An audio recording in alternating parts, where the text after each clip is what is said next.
I mean, if you're going to give money to any sort of business person, right, the first thing you're going to look at is like, well, how are they qualified? What have they done? Right.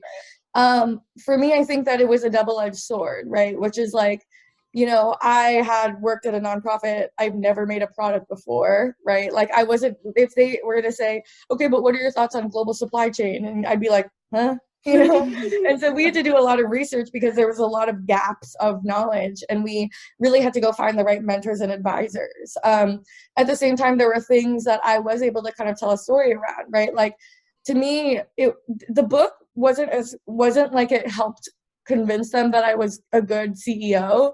I think the book was just part of my story. Like if someone asked me like why I decided to start a company, it was like, well, I spent like 6 months just constantly researching the industry. Like I was writing this book, and every time I was writing more and more chapters, I was like, oh my God, this industry needs to change, like it was more of my personal story on it.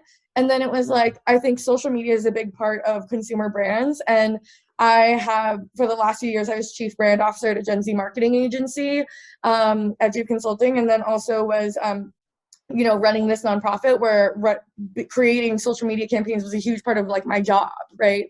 And I think similarly, like, they knew that if they, like, I think I was able to build credibility of being able to manage money, right? Like as a nonprofit, all of your financials are public, and they could see like that I was capable of creating a sustainable organization that continues today.